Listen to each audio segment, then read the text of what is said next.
सभी भाई बहनों को नमस्कार। कैसे हैं आप सभी लोग? आशा करते हैं सभी लोग अच्छे होंगे। आज की इस वीडियो में हम लोग कवर कर रहे हैं, आप सभी को पता है, बीपीसी टीआरई सामान्य अध्ययन के प्रीवियस ईयर जितने भी प्रश्न हैं यहाँ पर पूछे गए हैं। आप सभी लोग देख सकते हैं यहाँ पर कक्षा 1 से 5, 6 to 8, 9 to 10, 11 to 12 सामान्य अध्ययन के अभी जो टीआरई 1 टीआरई 2 में जो भी प्रश्न पूछे गए हैं उससे रिलेटेड प्रश्न पूछे जा सकते हैं, उनसे सभी डिटेल के साथ हम लोग यहाँ पर सॉल्व कर रहे हैं। यहाँ पर देख सकते हैं बेस्ड ऑन एनसीईआरटी और एससीईआरटी जो भी प्रश्न हैं उन सभी प्रश्नों को हम लोग यहाँ पर कवर कर रहे हैं। तो यहाँ पर देख सकते हैं इससे पिछली क्लासों में अगर आपने नहीं देखी तो प्लीज वॉच कर लीजिएगा, प्लेलिस्ट बनी हुई है और यहाँ पर आप सभी को मिल जाएगी। इसके बाद यहाँ पर इससे पहले की क्लासों में हम लोग कवर कर चुके हैं प्राचीन भारत का इतिहास, मध्यकालीन इतिहास और साथ ही आधुनिक भारत का इतिहास भी कवर कर चुके हैं। और इसके बाद भारत का भूगोल के अंतर्गत हम लोग आज जो है भारत का भूगोल कंप्लीट कर देंगे और विश्व भूगोल को भी यहाँ पर कंप्लीट करने वाले हैं। तो यहाँ पर जो भी प्रश्न रहने वाले हैं वो सभी डिटेल के साथ रहने वाले हैं क्योंकि प्रश्न यहाँ से बनते रहते हैं। तो चलिए चलते हैं क्लास पर। इससे पिछली क्लासों में हम लोग 51 क्वेश्चन तक कवर कर चुके थे, ठीक है। यहाँ पर इस प्रश्न तक हम लोग सोल्व कर चुके थे, कौन सा बांध महानदी पर बना है, तो ये आप सभी लोग देख सकते थे। और इसके बाद जो है हम लोग चलेंगे क्वेश्चन नंबर 52 पर। यहाँ पर देखिएगा खनिज एवं ऊर्जा संसाधन से, तो खनिज एवं ऊर्जा संसाधन से कौन से प्रश्न पूछे जा सकते हैं। देखिएगा यहाँ पर जो प्रश्न पूछा गया है, यहाँ पर देख सकते हैं निम्नलिखित में से कौन सा ऊर्जा का पारंपरिक स्रोत नहीं है। इस प्रश्न का मैंने उत्तर जो है बोलने के लिए बोला था पिछली क्लास में, तो काफी भाई बहनों का जवाब जो है देखेंगे किसका किसका आ रहा है। इसके बाद यहाँ पर इसका जो है राइट आंसर कौन सा हो जाएगा, कोयला है, प्राकृतिक गैस है या फिर पवन ऊर्जा है। तो पारंपरिक ऊर्जा का स्रोत नहीं है तो वो कौन सा हो जाएगा, तो पवन ऊर्जा आपको पता है कभी समाप्त ना होने वाली ऊर्जा है, तो यह पारंपरिक ऊर्जा का स्रोत नहीं है, ठीक है। इसके साथ यहाँ पर देख सकते हैं आप सभी को पता है पवन ऊर्जा का जो है पारंपरिक स्रोत नहीं है। ऊर्जा के दो स्रोत होते हैं, पारंपरिक स्रोत और गैर पारंपरिक स्रोत। तो पारंपरिक ऊर्जा स्रोत में जीवाश्म ईंधन आता है, जैसे कोयला आता है, ठीक है, प्राकृतिक गैस आदि आते हैं। गैर पारंपरिक ऊर्जा स्रोत में पवन ऊर्जा आती है, बायोमास ऊर्जा आती है, नवीकरणीय ऊर्जा संसाधन आते हैं। तो ये आप सभी लोग देख सकते हैं। नेक्स्ट क्वेश्चन आप सभी के सामने अगला क्वेश्चन यहाँ पर पूछा गया है, मोनोजाइट रेत में निम्नलिखित में से कौन सा खनिज पाया जाता है। आपसे पूछा गया है मोनोजाइट रेत में निम्नलिखित में से कौन सा खनिज पाया जाता है। खनिज ऑयल, यूरेनियम, थोरियम, उपरोक्त में से एक से अधिक या इनमें से कोई नहीं। तो ऑप्शन सी इसका राइट हो जाएगा, थोरियम, ठीक है। तो मोनोजाइट रेत में जो है निम्नलिखित में से कौन सा खनिज पाया जाता है, तो थोरियम पाया जाता है। इसका राइट आंसर जो रहने वाला है थोरियम। थोरियम देखिएगा यहाँ पर मोनोजाइट रेत में थोरियम खनिज पाया जाता है। भारत में मोनोजाइट रेत मुख्य रूप से केरल के तट पर पाया जाता है। थोरियम का रासायनिक प्रतीक TH यहाँ पर आपको पता है और परमाणु क्रमांक जो है 90 होता है।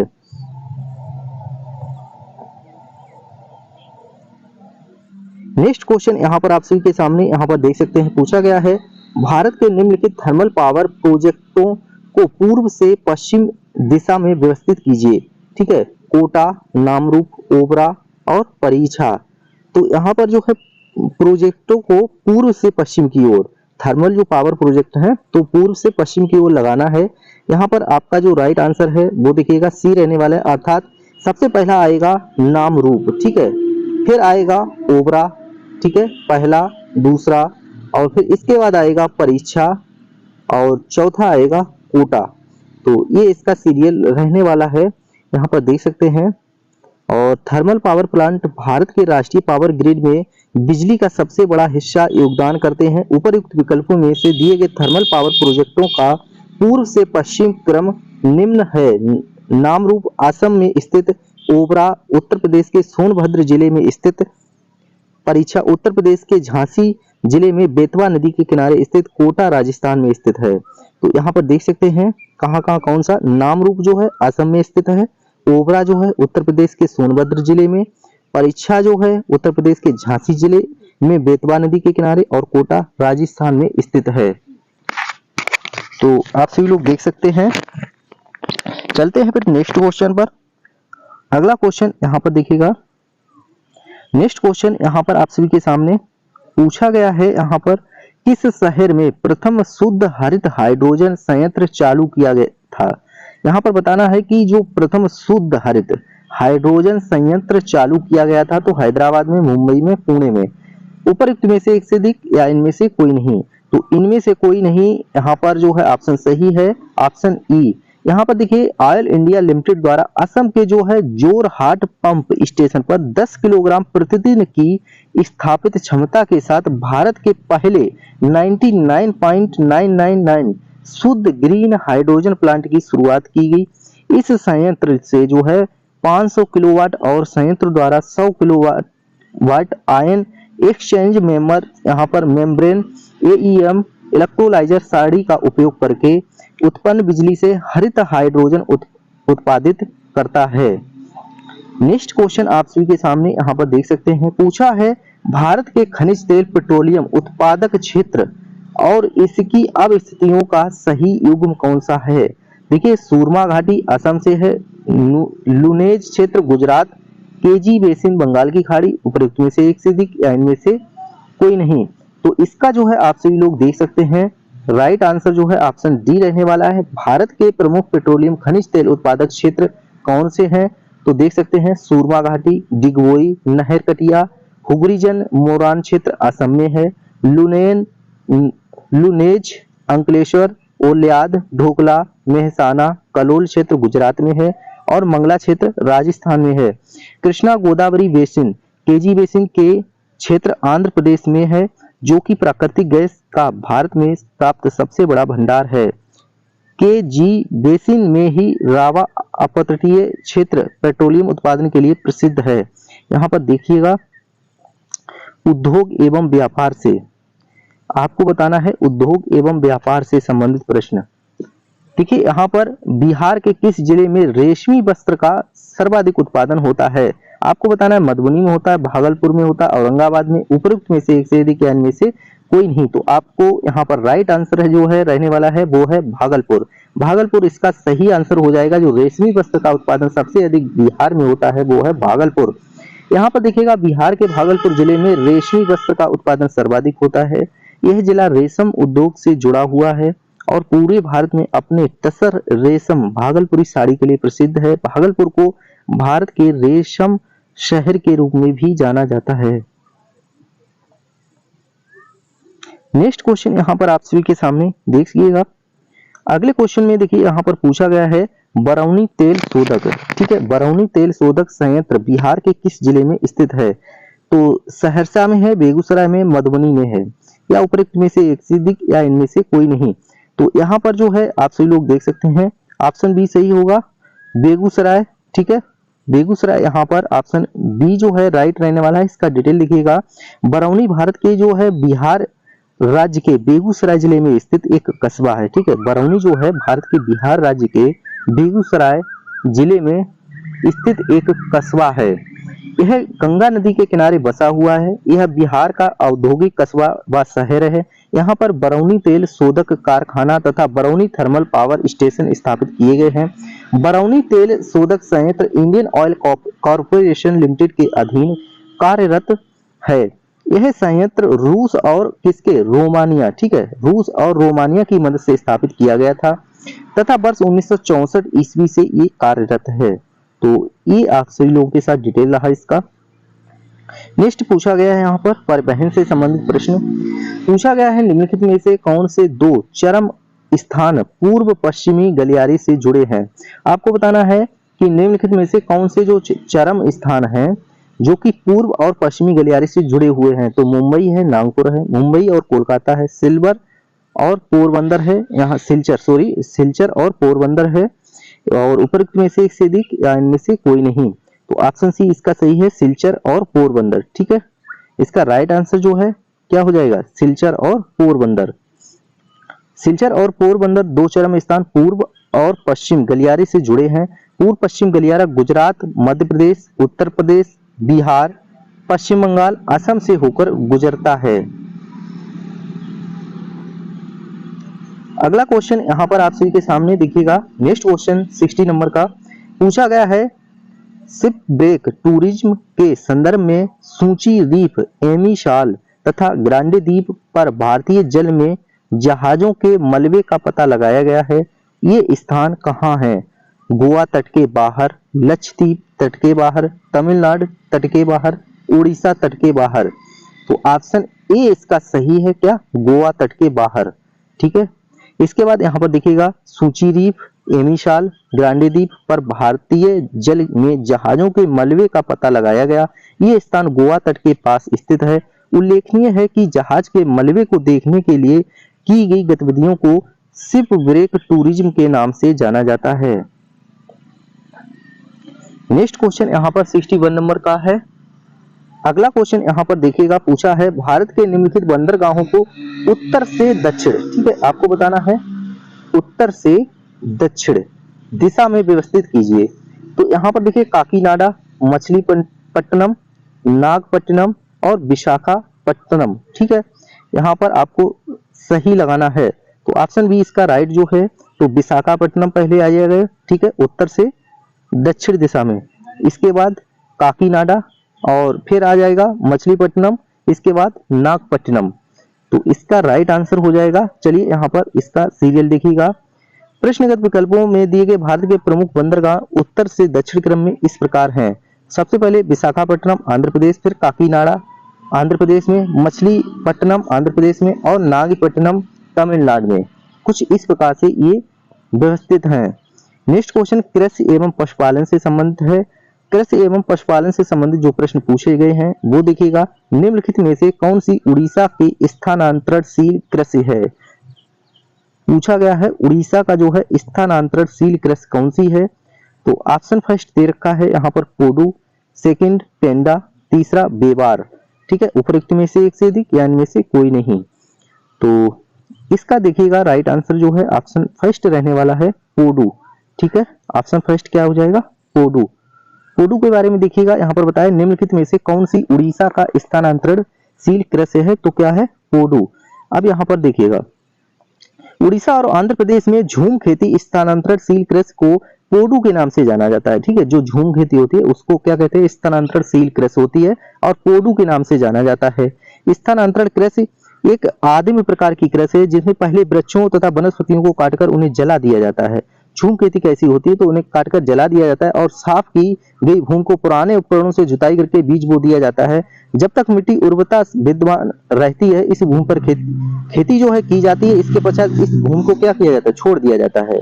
बेबर और दहियार बुंदेलखंड क्षेत्र मध्य प्रदेश, पेंडा जो है कहाँ? महाराष्ट्र में। ठीक है, ये जो खेती की जाती है बोला जाता है इनको। इसके बाद नेक्स्ट क्वेश्चन आप सभी के सामने देखिएगा, फलों एवं सब्जियों की खेती कहलाती है। जो फलों एवं सब्जियों की खेती है उसे क्या कहते हैं? बागवानी कहते हैं, सभी को पता है। तो ऑप्शन सी राइट हो जाएगा। फूलों की खेती नहीं, कृषि नहीं, बागवानी कहते हैं। और यहाँ पर बागवानी के अंतर्गत कौन कौन से फलों, फूलों, सब्जियों, मसालों, मशरूम आदि की खेती की जाती है? यहाँ पर देख सकते हैं। फूलों की खेती को क्या कहते हैं? फ्लोरिकल्चर। रेशम कीट पालन को सेरीकल्चर। मक्खी पालन को क्या कहते हैं? एपीकल्चर। मछली पालन को पीसीकल्चर और फलों के उत्पादन को पोमीकल्चर कहते हैं। ये आप सभी लोग एक बार दोबारा से रिवीजन, फास्ट रिवीजन कर सकते हैं दोबारा से। उत्तरी भारत में शीतकाल में उपजाई जाने वाली चावल की फसलों के स्थानीय नाम क्या हैं? तो जो उत्तरी भारत में शीतकाल के दौरान उपजाई जाने वाली चावल की फसलों के नाम कौन कौन से हैं? देखिएगा यहाँ पर अमन, अगहनी, ओस, अमन, साली, अगहनी, अमन, औस और साली। भाई नाम भी देखिए कितना अजीब गरीब है, लेकिन फिर भी याद रखना है। पहला हो जाएगा अमन, अमन और साली। ठीक है, और फिर अगहनी। ठीक है, ये आप सभी लोग याद रखना है। उत्तर भारत में मई जुलाई से सितंबर दिसंबर तक चावल की फसल उगाई जाती है। और इसके बाद शीतकालीन में उपजाई जाने वाली चावल की फसलों का स्थानीय नाम अमन, साली, अगहनी है। चावल की प्रजाति औस को गर्मियों में पूर्व मानसून वर्षा के साथ बोया जाता है। यह आप सभी लोग देख सकते हैं। नेक्स्ट क्वेश्चन आप सभी के सामने देख सकते हैं, निम्नलिखित में से कौन सा स्थानांतरी कृषि का स्थानीय नाम है? बेवर है, दहिया है, कोदू है। तो यहाँ पर बताना है कि स्थानांतरी जो कृषि का स्थानीय नाम क्या है? तो इसका जो है डी ऑप्शन होगा, उपरोक्त में से एक से अधिक। ये सभी क्या है? स्थानांतरित कृषि के नाम हैं। इनको झूम खेती वो बोलते हैं। तो स्थानांतरित कृषि की झूमी कृषि भी कहते हैं। यह एक आदिम प्रकार की कृषि है जिसमें मैंने बता दिया है इससे पिछली क्लास में। इनको क्या करते हैं कि जो भी पेड़ होते हैं उनको क्या करते हैं काट कर डाल देते हैं, फिर उनमें आग लगा देते हैं। इसके बाद जब तक उर्वरक उपयुक्त मिट्टी रहती है तब तक यहाँ खेती की जाती है, फिर बाद में ऐसे ही छोड़ दी जाती है दोबारा से वनस्पति उगने को। तो यहाँ पर इसके बाद स्थानीय नाम और क्षेत्र, कहाँ पर कौन सी खेती बोली जाती है। देखिए झूम खेती जो बोली जाती है वो उत्तर पूर्वी भारत में बोली जाती है। जैसे कि पेड़ वगैरह काट के वहां पर जो खेती करते हैं जलाकर, उसको झूम खेती कहते हैं, वो कहते हैं उत्तर प्रदेश में, उत्तर पूर्वी भारत में। ठीक है। अगर बुंदेलखंड संभाग जो है बोले तो मध्य प्रदेश में बीबर और डहियार इसी को बोलते हैं। दीपा बोलते हैं बस्तर जिला में, पोडू बोलते हैं आंध्र प्रदेश में। तो ये आपके सामने है, पोडू याद रखना है, आंध्र प्रदेश। 66 नंबर का क्वेश्चन आप सबके सामने, निम्नलिखित में से कौन सा मल्चिंग, ठीक है, मल्चिंग शब्द की व्याख्या करता है। अब मल्चिंग किसे कहते हैं, तो देखिए फसलों के बीच जो खाली जमीन होती है पुआल जैसे जैविक पदार्थ की परत से ढकना। ठीक है, फसलों के बीच खाली जमीन को पुआल जैसे जैविक पदार्थ की परत से ढकना, इसको क्या कहते हैं, मल्चिंग। ठीक है, यहाँ पर देखिएगा फसलों के बीच खाली पड़ी जमीन को खरपतवार, घासों अथवा पुआल जैसे जैविक पदार्थों से ढकने की प्रक्रिया को मल्चिंग कहा जाता है। जिन पदार्थों से इसे ढका जाता है उन्हें क्या कहते हैं, मल्च कहते हैं, उन्हें कहते हैं मल्च। इसके बाद नेक्स्ट क्वेश्चन आप सभी के सामने यहाँ पर देखिएगा 67 नंबर का क्वेश्चन है, निम्नलिखित में से किसकी खेती जायद के मौसम में की जाती है। तो जायद में कौन सी की जाती है, खरबूजा, खीरा, तरबूज। तो ऊपर में से सबसे ये सभी हो जाएंगे क्योंकि ये सभी जायद की फसलें हैं, आप सभी को पता है। आप यहाँ पर डिटेल भी देख लीजिएगा। देखिएगा भारत में जो जायद के मौसम में उगाई जाने वाली प्रमुख फसलें हैं वो खरबूजा, खीरा, तरबूज, ककड़ी, मूंग, जूट, तोरई, भिंडी आदि जायद की फसलें मार्च में बोई जाती हैं तथा जून तक इन्हें काटा जाता है। इसके बाद भारत की खेती की 3 फसलें होती हैं, आपको पता है, रबी की फसल और खरीफ की फसल और जायद की फसल। तो यहाँ पर अगर हम बात करें रबी की फसल तो जो की जाती है वो है शीत ऋतु में। तो ध्यान रखना है रबी माने होता है सूर्य का पर्यायवाची। तो जब सूर्य की यहाँ पर धूप आपको पता है काफी कम रहती है, तब हम यहाँ पर क्या होता है अक्टूबर दिसंबर के बीच बोया जाता है तथा ग्रीष्म ऋतु के आरंभ में क्या किया जाता है, अप्रैल से जून के मध्य काटा जाता है। इस मौसम की फसलें कौन सी होती हैं, गेहूं होता है, जौ, मटर, चना। तो इनको क्या बोले, रबी की फसल। ठीक है। इसके बाद खरीफ की फसलें जून जुलाई मानसून के आगमन के साथ बोई जाती हैं तथा अक्टूबर नवंबर में शीत ऋतु के आगमन के साथ काटी जाती हैं। इस मौसम की प्रमुख फसलें जो है चावल होता है, कपास होता है, जूट होता है, ज्वार, बाजरा आदि होता है, आपको याद रखना है। इसके बाद नेक्स्ट क्वेश्चन मानव प्रजातियों से है। मानव प्रजाति से पहला यहाँ पर प्रश्न देखिएगा, जीवाश्मों के आधार पर मानव का उत्पत्ति केंद्र क्या है। अगर जीवाश्मों के आधार पर देखा जाए तो मानव का जो उत्पत्ति केंद्र क्या है, अफ्रीका की रिफ्ट घाटी है, मध्य एशिया है या जेरूसलम है। उपरोक्त में से एक से अधिक या इनमें से कोई नहीं, तो अफ्रीका की रिफ्ट घाटी, ठीक है, रिफ्ट वैली ऑफ अफ्रीका, इसका राइट आंसर रहने वाला है। मानव का उत्पत्ति केंद्र है जीवाश्मों के आधार पर। ठीक है, अगर देखा जाए तो जीवाश्मों के आधार पर मानव का उत्पत्ति केंद्र अफ्रीका महाद्वीप है। अफ्रीका महाद्वीप में मानव प्रजाति की उत्पत्ति मध्य प्लीस्टोसीन युग के अंत में अनुमानित की गई है, और जो कि यहाँ पर देख सकते हैं हार्टो प्रथम, द्वितीय एवं लेवेंटाइन जैसे जीवाश्मों के अध्ययन पर आधारित है, जिनको अफ्रीका महाद्वीप में इस्कहुल और कफजेल नामक स्थानों से प्राप्त किया गया था।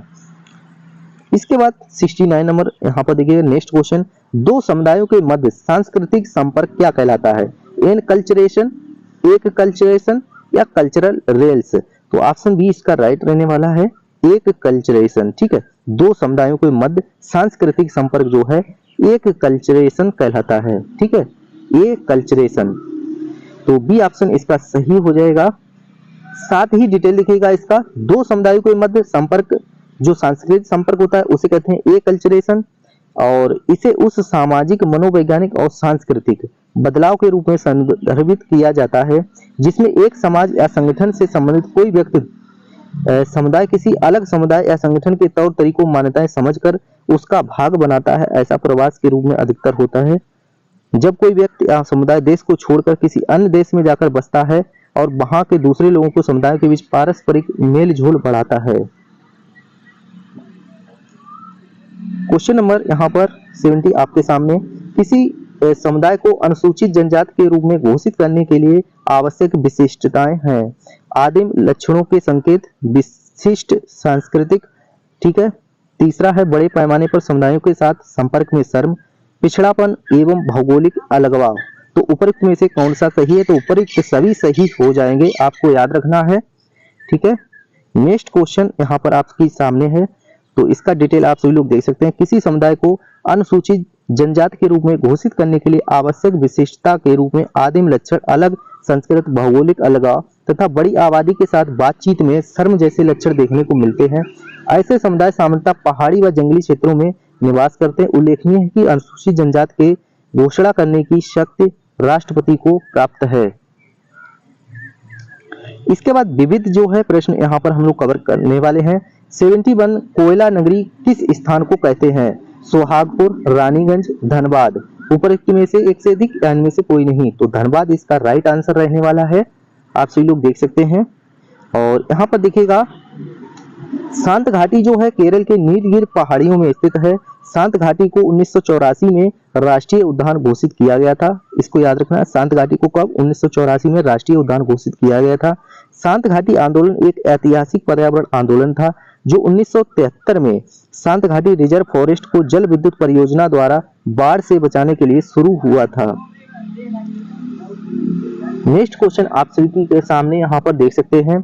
अगला क्वेश्चन यहाँ पर पूछा है, मोटा अनाज को चमत्कारिक अनाज और भविष्य की फसल कहा जाता है, क्यों?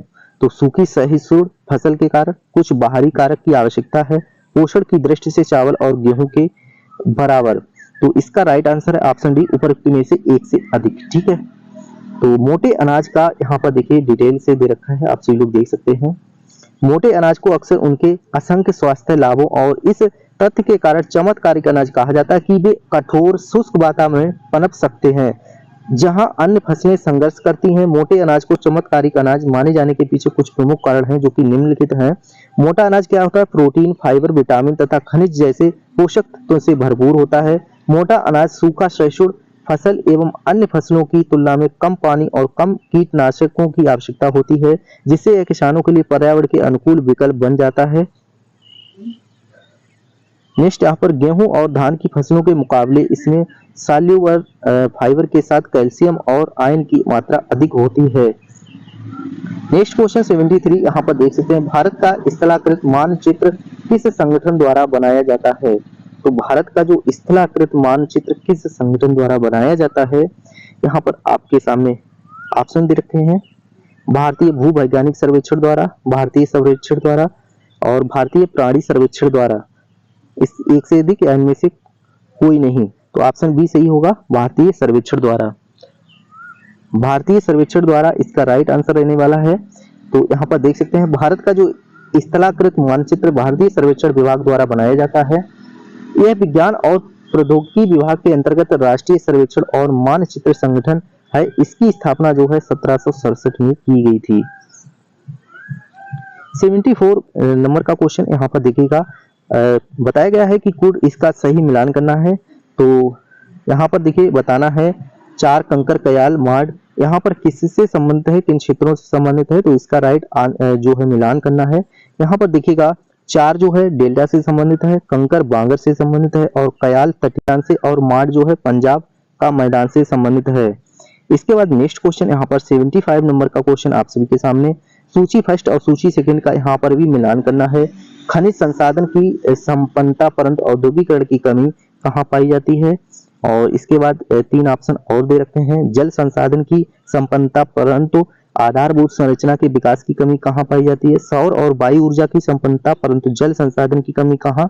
और खनिज संसाधन की संपन्नता परंतु परिवहन व संचार की कमी कहाँ? तो इसका जो है सही मिलान ही आप सभी लोग देख सकते हैं। यहाँ पर देखिएगा पूरा राइट जो है, चलिए यहाँ पर आप सभी के लिए जूम कर देता हूं। देखिएगा खनिज संसाधन की संपन्नता परंतु औद्योगिकरण की जो कमी है वो है झारखंड में। जल संसाधन की संपन्नता परंतु आधारभूत संरचना के विकास की कमी है अरुणाचल प्रदेश में। सौर और वायु ऊर्जा की संपन्नता परंतु जल संसाधन की कमी है राजस्थान में।